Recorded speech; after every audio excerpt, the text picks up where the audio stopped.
O Senhor esteja convosco. Ele está no meio de nós. Proclamação do Evangelho de Jesus Cristo, segundo Marcos. Glória a vós, Senhor.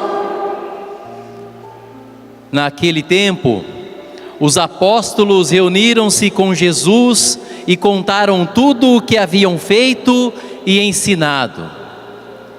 Ele lhes disse: vinde sozinhos para um lugar deserto e descansai um pouco. Havia de fato tanta gente chegando e saindo que não tinham tempo nem para comer. Então foram sozinhos de barco para um lugar deserto e afastado. Muitos os viram partir e reconheceram que eram eles. Saindo de todas as cidades, correram a pé e chegaram lá antes deles. Ao desembarcar, Jesus viu uma numerosa multidão e teve compaixão, porque eram como ovelhas sem pastor. Começou, pois, a ensinar-lhes muitas coisas. Palavra da salvação. Glória a vós, Senhor. Ó Senhor, ensinai-me os vossos mandamentos. Ó Senhor, ensinai-me os vossos mandamentos. Ó Senhor, ensinai-me os vossos mandamentos. Ó Senhor, ensinai-me os vossos mandamentos.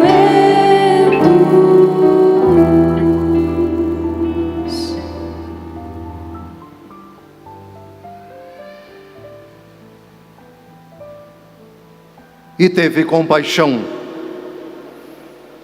porque eram como ovelhas sem pastor. Jesus se compadece antes da condição espiritual da multidão que o seguia. Esse texto pode ser manipulado por filosofias e ideologias rasteiras, reducionistas, que enxergam aqui Nosso Senhor se condoendo pelas carências materiais, pelas privações sociais, se quisermos, pelas violações dos direitos das pessoas daquele tempo. Isso também não pode ser excluído, por favor.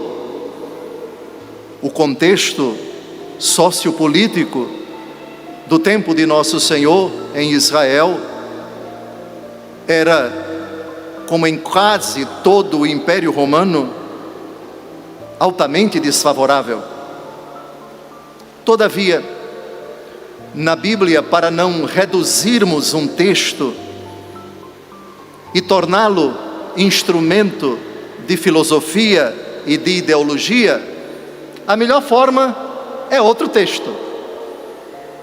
A primeira tentação de Nosso Senhor no capítulo 4 do Evangelho segundo Mateus foi esta: se és filho de Deus, transforma estas pedras em pães. A resposta de Nosso Senhor foi com a Escritura: nem só de pão vive o homem, mas de toda a palavra da boca de Deus. Ademais, no capítulo 6 do Evangelho segundo João, logo depois do milagre das bodas de Caná, e depois de alguns acontecimentos, como o encontro de Jesus com a samaritana no capítulo 4, Jesus multiplica os pães e os peixes. Estamos no capítulo 6. Depois que ele sacia a multidão, alguns do meio do povo quiseram fazer Nosso Senhor rei. E Jesus se afastou deles por causa disso. O compadecido que se afasta. E mais, o compadecido que quer que os seus também se afastem. Às vezes, a melhor forma de demonstrar amor por alguém é afastar-se dela. No Evangelho de hoje, e estamos precisamente no capítulo 6 do Evangelho segundo Marcos, os apóstolos reuniram-se com Jesus e contaram tudo o que haviam feito e ensinado. Jesus não os elogiou, Jesus não os aplaudiu. Aliás, outro texto, a frase dele: quando fizerdes tudo o que haveríeis de fazer, dizei: somos servos inúteis. Fizemos o que deveríamos, fizestes o que deveríeis fazer. Fizemos o que deveríamos fazer. Ajudar aos outros, para os cristãos, não é ocasião de aplauso nem de elogio. A recompensa não é para esta terra. Quando deres esmola, que a tua mão direita não veja o que faz a esquerda, e teu Pai, que vê o que está oculto, te recompensará. Aqui nós temos um exemplo clássico, primeiro da alegria dos apóstolos, do êxito de sua missão. Trouxeram frutos do seu trabalho, e Jesus, num silêncio sepulcral, entre aspas, longe de elogiá-los, de aplaudi-los, de incentivá-los, diz: vinde sozinhos para um lugar deserto. Quem pode dizer qual é o episódio do diálogo de Jesus com uma mulher na sua casa? Em Lucas capítulo 10, de 38 a 42, Marta, Marta, tu te inquietas, tu te preocupas com muitas coisas, uma só é necessária. Maria escolheu a melhor parte, e esta não lhe será tirada. Isso precisa também ser aplicado à obra do Senhor.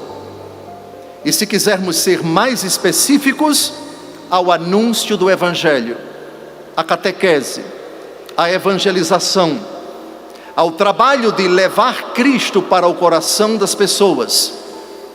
Os apóstolos não saíram para praticar filantropia. Os apóstolos saíram para o primeiro tirocínio, isto é, o primeiro estágio, que Jesus incumbiu para eles, como que a dizer: serão vocês a continuar a minha obra, depois que eu voltar para o Pai. Darei poderes a vocês, para curar os enfermos, para ungir os indigentes, para ressuscitar os mortos, para expulsar os demônios. Vão! Agora eles retornam. Não sabemos se eles queriam ouvir elogios de Jesus. É verdade que em outra ocasião eles disseram: Senhor, os demônios a nós se submetem. E Jesus diz: não se alegrem por isso, mas se alegrem porque o nome de vocês está escrito no reino dos céus. Vitórias, conquistas, merecem sem dúvida alguma aplausos, mas eles não deveriam ser buscados enquanto tais no que toca ao prêmio. O prêmio não é para esta vida, mas para a outra. No livro dos Provérbios, capítulo 19, versículo 17, é dito: quem dá aos pobres, empresta a Deus. Se existe uma pobreza que requer da parte da igreja um empenho ininterrupto, renovado, intermitente, contínuo, apaixonado, que não admite trégua a não ser para descansar, é levar Jesus para as pessoas. É proclamar que não há outro nome debaixo do céu pelo qual devamos ser salvos. São Paulo, na carta aos Romanos, capítulo 10, de 8 a 10, diz contundentemente: a palavra está ao teu alcance, em tua boca e em teu coração.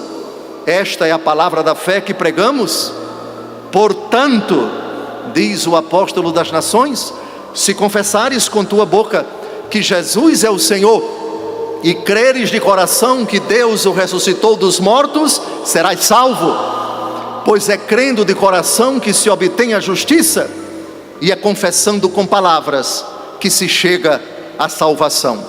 Não há necessidade maior, não há prioridade mais candente dentro da igreja do que essa.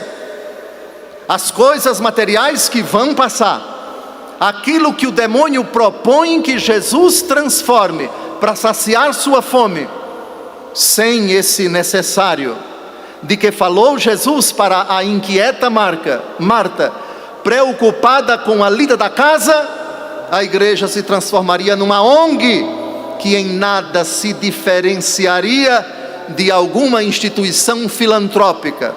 Não se trata, porém, de privilegiar uma coisa em detrimento da outra.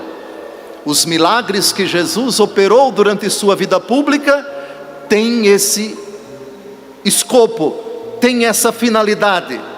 O milagre, ainda que seja pontual, e saciar a fome de 5.000 pessoas, e curar os enfermos, e ressuscitar os mortos, e expulsar os demônios, são coisas pontuais que não vão perdurar por toda a vida. Quem era possesso e foi libertado, não deixou de ser tentado, nem de envelhecer, nem de morrer. Quem desfrutou dos pães e dos peixes que Jesus multiplicou nos 2 episódios narrados pelos evangelhos sinópticos e pelo 4º evangelho, voltou a ter fome 4 horas depois. E Jesus não andou multiplicando pães e peixes 24 horas por dia, como se ele fosse o representante de um fome 0, ou fome 1, ou fome 2, ou chame lá do que for. Quando quiseram fazê-lo rei, não foi para isso que eu vim. O papel do milagre, a restituição de carências materiais que vão ser tiradas, tem como escopo: não olhem tanto para o que vocês receberam, olhem para quem concedeu. Isto é, aquele que tem o poder de realizar milagres, concedendo aquilo que vai ser tirado mais para frente, é aquele que não quer ser tirado da sua vida. O papel do milagre é remeter ao transcendente, é remeter ao autor do milagre. Se não for assim, esvazia-se o evangelho, e nós transformamos a igreja num lugar de interesse das pessoas. Eu busco Jesus pelo que Ele me deu, eu busco Jesus para agradecer as dádivas recebidas, eu busco Jesus para pedir a Ele que me conceda coisas. Isso pode transformar o relacionamento com Cristo em puro oportunismo, em puro interesse. Buscai o Senhor enquanto Ele se deixa achar, invocai-o enquanto Ele está perto, diz o livro do profeta Isaías, capítulo 55. Deus deve ser honrado pelo que Ele é, e não tanto, se bem que isso não exclui também a possibilidade de honrá-lo pelo que Ele fez por nós. Um dos salmos diz: dai graças ao Senhor, porque Ele é bom, porque eterna é a sua misericórdia. A casa de Israel agora o diga: eterna é a sua misericórdia. Eu te busco, eu te quero, eu te desejo, eu te glorifico, eu te adoro, porque tu és onipotente, glorioso, eterno, majestoso, o Deus das vitórias, o Senhor dos exércitos, o Deus que merece toda honra e toda glória. É significativo no glória, e nesse sentido a igreja, ela é pedagógica na sua liturgia. Glória a Deus nas alturas. Nós vos louvamos, vos bendizemos, vos adoramos, vos glorificamos. Nós vos damos graças por vossa imensa glória. Vejam, no glória não tem nada de agradecimento pelo que Deus fez por nós, muito menos de pedido, a não ser: tende piedade de nós, porque só vós sois os santos, só vós o Senhor. Pedido na igreja é na oração dos fiéis. Perceberam a perfeição da lógica da liturgia da Santa Mãe Igreja? Louvá-lo pelo que Ele é, depois pelo que Ele fez ou pode fazer por nós. Amados, vinde sozinhos para um lugar deserto. Esse balde de água fria, por assim dizer, que Jesus dá nos animados, nos impetuosos apóstolos que contaram tudo o que Jesus havia feito e ensinado, é extremamente importante para nós. Na 1 Coríntios capítulo 10, versículo 13, São Paulo diz de uma forma extremamente séria: quem está em pé, tome cuidado para não cair. Não poucas pessoas, e aqui eu olho para os padres, deixaram o ministério sagrado, queridos sacerdotes, depois de uma vida de doação de anos em favor das pessoas. Duvido que alguém tenha deixado o ministério sagrado por preguiça, por negligência, com o devido respeito a quem entrou em abatimento, a quem adoeceu, alguém que passou por dificuldades, por tentações, por provações. São sempre casos pontuais e excepcionais. Mas a crise sacerdotal acontece, caríssimos, precisamente nisso. Vinde sozinhos para um lugar deserto e descansai um pouco. Não vou, porque o meu povo precisa de mim, porque eu tenho que trabalhar, porque eu tenho que me doar. Tudo verdade, e o diabo aplaudindo. Isso, trabalhe, não descanse não renove suas forças. Quando menos espera, também o trabalho de Deus é esgotante ao extremo, é extremamente cansativo, às vezes até perturbador. Nós, padres, sacerdotes, precisamos também de oração de cura e libertação. Não existe missa de cura e libertação. Em outubro do ano passado eu recordei isso, não se toca mais, não existe missa de cura e libertação. Existe missa que é cura e libertação, toda ela, do começo até o final. Nós, porém, depois de uma jornada no sacramento da confissão, vocês sabiam que o diabo se aproveita dessa situação para nos deixar perturbados, nervosos, às vezes até excitados? Não posso entrar, e vocês também não podem, queridos padres. Às vezes, depois de um domingo fatigante, 3, 4 missas, batizados, casamento, confissão, visita aos enfermos, exéquias, estamos um trapo. Dia de segunda-feira, não sei qual é o dia de folga de vocês, desapareçam, por favor, da frente deles. Desliguem o celular, apague o WhatsApp, não respondam. É para vocês descansarem. O dia de semana de vocês é sagrado. E se um de vocês me disser ali na coxia, há muito tempo não tiro o meu dia de folga, e os meus 30 dias aqui tenho direito pelo Código de Direito Canônico, eu só não vou dar um cascudo em vocês pelo respeito à dignidade humana e sacerdotal. Mas eu vou dizer: padre, pelo amor de Deus, suas férias, fique longe do seu rebanho. Prova bíblica: vinde sozinhos para um lugar deserto e descansai um pouco. Uma boa música clássica. Também, se quiser música nordestina, é ótima. Eu sou nordestino de Alagoas, recomendo, muito boa.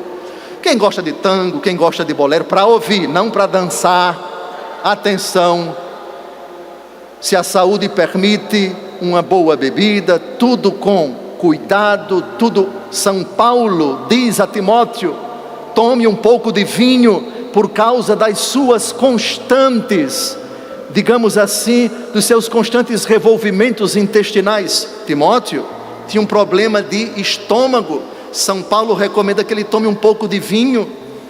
Um dia para descansar. E se leigos estiverem do lado de vocês, que sejam contados a dedo, escolhidos com extremo rigor. A melhor forma de padre descansar é com padre, com devido respeito a leigo, a não ser que se trate de leigo santo, de leigo de conduta impoluta. Aí vale a pena que eles estejam perto de vocês, para desfrutar desse momento revigorador do sacerdócio de vocês, sozinhos para um lugar deserto. Onde está o Frei Gilson? Ninguém sabe, é o dia de folga dele. Deixa o padre em paz, rapaz. Deixa ele ficar à vontade, homem. Vocês também estão vindos da Canção Nova. Qualquer padre do mundo, não abram mão desse descanso revigorador de vocês, sozinhos para um lugar deserto, para se fortalecer, para voltar cheio de gana para trabalhar pelo Senhor. Que maravilha! Como eu disse ainda há pouco, a melhor forma de demonstrar amor em certas ocasiões, quando começamos a nos sentir cansados, eu preciso colocar o pé no freio. Eu preciso começar a pensar também em mim, na minha saúde. Saco vazio não se sustenta em pé. E eu não me refiro apenas à questão psicológica, mas também espiritual. Tempo para estar só. Apocalipse capítulo 8, versículo 1. O último selo foi aberto e houve silêncio no céu por meia hora. Apocalipse capítulo 8, versículo 1. O céu é o descanso eterno, perene. Também ele comporta o silêncio. Ninguém para estar fazendo desabafo, ninguém para dizer: o padre deu uma bênção em mim, mas eu preciso. Respondam educadamente: eu também preciso. Eu estou cansado demais. Eu estou me consumindo por vocês. Tudo lógico, não com esse jeito alagoano, mas de forma muito educada, preparar as pessoas para que, ao longo do dia, não abram mão da cesta de vocês. A ciência, ela é mestra ao dizer que logo após uma refeição, o que é que acontece? A quantidade de sangue vai, a grande parte dela sai do cérebro, da cabeça, e vai para o intestino, porque o organismo precisa quebrar, digamos assim, o processo de digestão da comida que foi ingerida. Ora, se o sangue circula pouco na cabeça, porque ele está todo empenhado no processo de digestão, você sente uma certa tontura, você sente um certo cansaço, você começa a bocejar. É Deus dizendo: sua cesta, 40 minutos, se 1 hora, não sei. Repousar um pouco durante o dia, repousar um pouco o dia da semana de folga. O Senhor fez o mundo em 6 dias e descansou no 7º. Vinde descansar um pouco. O verbo é o mesmo utilizado no livro do Gênesis, quando o Senhor diz pelo autor sagrado: e Deus descansou da sua obra e viu que tudo era muito bom. Reparem que o 7º dia é o dia do olhar retrospectivo de Deus sobre sua obra. No descanso, a gente revê tantas coisas, a gente condiciona, a gente reformula, a gente amadurece, a gente percebe no silêncio, quando estamos diante de Deus, somente Ele, naquela brisa que o profeta Elias experimentou, depois da tempestade, depois do fogo, depois da procela, onde Deus não apareceu, onde Deus não se revelou, ele saiu da gruta e experimentou o gozo da presença do Senhor. Havia de fato tanta gente saindo e chegando que não tinham tempo nem para comer. Essa loucura, essa sobrecarga de trabalho, vocês todos na obra de Deus, isso deve causar primeiro uma satisfação, depois preocupação. Eu não sou insubstituível, o mundo passa sem mim, a igreja também, e essas almas de quem eu cuido também. Primeiro eu tenho que pensar na salvação das almas, das quais eu sou uma delas. Não se trata de contrapor, de excluir. Jesus está atravessando o mar da Galileia e quando foi visto, foi reconhecido. Saindo de todas as cidades, correram a pé e chegaram lá antes deles. É quando Jesus, que ainda nem tinha descansado com os apóstolos, viu uma numerosa multidão e teve compaixão, porque eram como ovelhas sem pastor. Eu sei da dor de vocês, quando ligando para um padre, pedindo a ele quase que pelo amor de Deus me escute, procurando no mural da paróquia o horário da confissão, e vocês não encontram ovelhas sem pastor. Eu não estou dizendo que a ausência do sacerdote é sempre injustificada, por favor. Em outra ocasião Jesus diz: pedi ao Senhor da messe que envie operários para a messe. A messe é grande, mas os operários são poucos. Sim, essa é uma questão objetiva, séria e grave dentro da igreja. Mas quanto possível, senhores padres, mesmo sabendo da sobrecarga de trabalho de vocês, supliquem ao Senhor, na recitação das vésperas, das laudes, enfim: Senhor, dá-me o dom da compaixão, para que aquela pessoa que me manda uma mensagem, eu não a rechace, eu não a ignore, porque por vezes pode se tratar de uma pessoa extremamente aflita, que já cometeu, está cometendo ou pretende cometer uma loucura. Jesus teve compaixão, porque eram como ovelhas sem pastor. Mas quando Jesus chega para elas, eis o remédio: começou a ensinar-lhes muitas coisas. O ensino era a prioridade de Jesus. Ensinar. Jesus, nesta ocasião, Jesus não fez milagres para elas. Jesus ensinou para elas.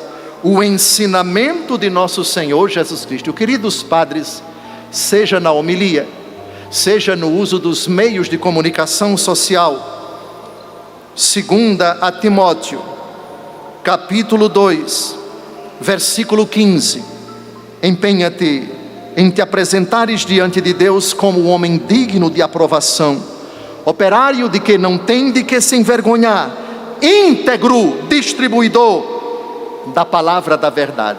Íntegro, a palavra toda, não somente aquela parte da Bíblia que agrada às pessoas. Digam para elas, ensinem para elas, pontualmente, de acordo com o estado, a condição psicossomática e espiritual delas, não o que elas gostariam de ouvir, mas o que elas precisam escutar. Depois, um texto que é fundamental para nós nesses tempos muito difíceis, a respeito do ensino.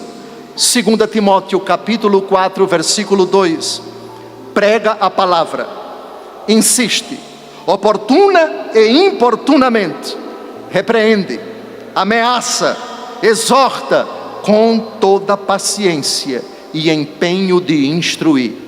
Há uma certa mentalidade dentro da igreja que diz: você não pode melindrar as pessoas, você não pode deixá-las nervosas nem amedrontadas, você tem que trazer um lenitivo, como se a religião fosse, segundo Karl Marx, o ópio do povo, a alienação do povo.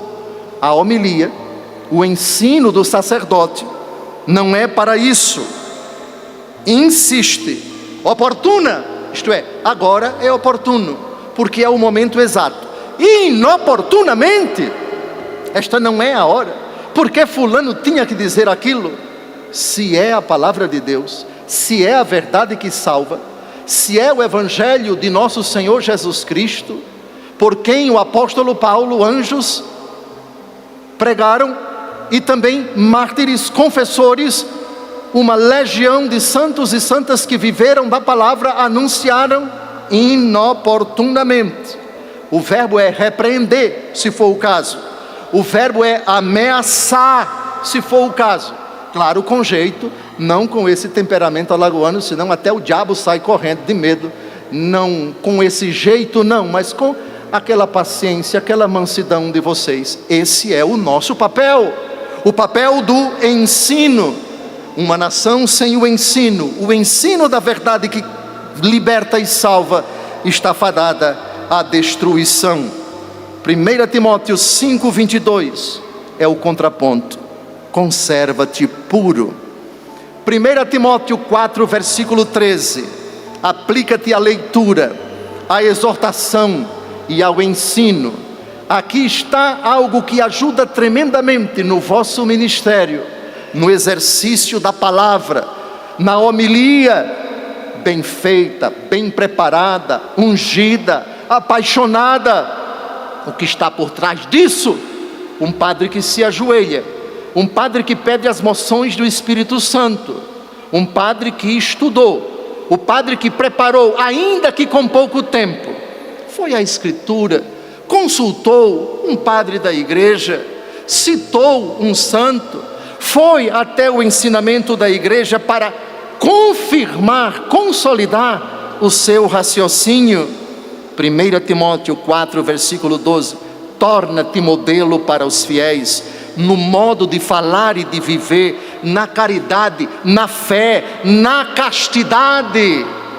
E finalmente, atenção, aqui está uma palavra que hoje é tida como piegas, que hoje é quase como que amaldiçoada por certas pessoas, e não são poucas dentro da igreja. Eu vos peço, eu vos imploro, queridos padres, concelebrantes e todos os padres do mundo inteiro, 1 Timóteo 4, versículo 8: para que a multidão não deixe vocês em paz, isto é, procurem vocês avidamente, e não só as igrejas onde vocês celebram a Eucaristia fiquem lotadas, para que vocês tenham milhares e milhões de seguidores no Twitter, no Instagram, seja lá onde for. E isso Jesus quer. Mateus 5,16: brilhe vossa luz diante dos homens, para que vendo vossas boas obras, glorifiquem o Pai que está nos céus. Aqui está uma prioridade para nós sacerdotes, e eu vos-la apresento. 1 Timóteo 4:8: exercita-te na piedade. Se o exercício corporal traz algum pequeno proveito, a piedade, esta sim, é útil para tudo, porque tem a promessa da vida presente e a futura. O que é a piedade? É o dom da docilidade a Deus. Piedade vem de pio, e pio é santo. E a santidade se revela como a Santíssima Virgem, a piedosa por antonomasia. Eis aqui a serva do Senhor. Faça-se em mim segundo a sua palavra. Isto é, de minha parte, disponibilidade e o reconhecimento da soberania, da majestade, do triunfo, da máxima autoridade da palavra do Senhor na minha vida. Isso é piedade. Mas não esqueçam, 2 Timóteo capítulo 3, versículo 12, isso é para todo mundo: todos os que quiserem viver piedosamente em Jesus Cristo terão de sofrer a perseguição. Padres, vós que buscais a piedade, vós que não quereis a mediocridade, vós que não quereis a frivolidade no ministério, vós que não andais à procura de prestígio, de aplauso, de reconhecimento, e também de benesses, de cargos, de posições, de reconhecimentos, mas tão somente a glória de Deus. 2 Timóteo 3,12: todos os que quiserem viver piedosamente em Jesus Cristo terão de sofrer a perseguição. A fofoca dentro da igreja, as comadres de Satanás que se encarregam de insinuar, de fuxicar, de levar e trazer, de dizer o que fulano pensa, o que fulano diz. Vá tomar banho nas praias de Maceió, infeliz. Me deixe em paz, desgraça, que eu tenho mais o que fazer, pelo amor de Deus, do que ficar escutando qual é o juízo, qual é o pensamento de fulano, de beltrano, de bispo, de padre, etc. Antes de tudo, sua consciência, se for reta diante de Deus, com o devido respeito e salvaguardando a obediência, a autoridade, quando ela existir, de forma óbvia, de forma respeitosa, de forma sincera, de forma aberta, de forma franca. Mas São Paulo diz uma frase que me toca muito. Dom Henrique, que saudade daquele cabra. Dom Henrique gostava de repetir essa frase, alagoano também como eu. Ele dizia: ô maninho, eu e tu temos esse jeito alagoano, oxente, aquela impetuosidade. Pela graça de Deus eu sou o que sou. Eu não tive o privilégio de nascer aqui na terra de vocês, não tive privilégio.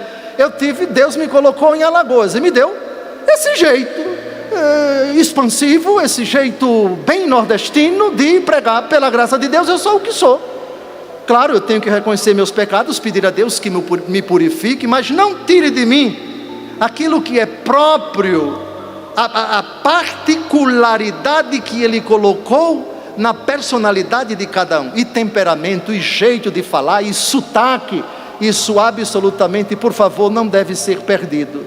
Tirem da vida de vocês somente o pecado, cresçam em santidade. O resto, o acidental, mesmo que não agrade as pessoas, lembrem-se da frase de São Paulo: pela graça de Deus, eu sou o que eu sou. Respeito a você que não gosta do meu jeito, etc. Eu vou crescer. Se a sua observação, se a sua crítica de fato tem fundamento, se é por inveja, se é por raiva, se é pelo desejo de me detratar, de me entristecer, também eu acolho, e para a glória de Deus, Senhor, ajuda-me a ser santo. Senhor, que queres que eu faça? Enfim, e por aí vai. Terá que sofrer muita perseguição. Se aquilo, todavia, pelo qual vocês estão sendo perseguidos, ou vierem a ser perseguidos, foi pelo que vocês pregaram de certo, preguem de novo, falem de novo, repitam de novo, se é o que agrada a Deus, se aquilo está fundado na Escritura, tem o respaldo da grande tradição da igreja. Pregue a tempo e fora de tempo a palavra do Senhor, a pregação daquilo que é a verdade. Ainda que eu fosse, ainda que eu tivesse, ainda que eu proclamasse com toda a autoridade que as pessoas me dessem algo diferente do Evangelho, o prólogo da carta aos Gálatas: quem pregar um Evangelho diferente daquele que foi pregado, seja anátema, ou seja, seja excomungado. E nesse tempo tão difícil, tão cheio de desafios, com tantas provações pelas quais a igreja passa, o capítulo 22 do Apocalipse de São João, versículo 11 diz: quem é puro e justo, pratique a pureza e a justiça, e o impuro, pratique a impureza, o injusto, pratique a injustiça. No fim dos tempos, os bons, vendo os maus, quererão ser melhores, e os maus, vendo os bons, quererão ser piores. Sempre haverá a possibilidade, porém, da transição de quem é bom, passando para o lado dos maus, e também a possibilidade de quem é mau, venha a se converter. A consciência de vocês se apresente diante do Senhor todos os dias. Se aquilo que vocês pensaram, disseram, fizeram ou deixaram de fazer foi um pecado, façam um exame de consciência. Se foi um pecado mortal, confissão individual. Se não foi, glorifiquem a Deus por vocês terem agido segundo o Evangelho, e terminem a noite dizendo: Senhor, sofri, fui perseguido por ter dito, por ter pregado, por ter ensinado tua palavra, na fidelidade à minha igreja, não me desviei da verdade. Dá-me a graça de fazer de novo, de dizer de novo, é isso mesmo e pronto. Se for o caso, o martírio da ridicularização, o martírio da crítica impiedosa. Eu agora estou entrando no Instagram, já determinei lá em Brasília, não quero comentário. YouTube também não quero comentário, eu quero simplesmente divulgar. Se quiser gravar e divulgar, descer a lenha no bispo, ou me faça, pelo amor de Deus. Jesus Cristo disse para Judas no capítulo 13 de São João: o que você tem a fazer, faça depressa, porque o que eu tenho a fazer, eu estou fazendo depressa, porque sei que pouco tempo me resta. Louvado seja nosso Senhor Jesus Cristo.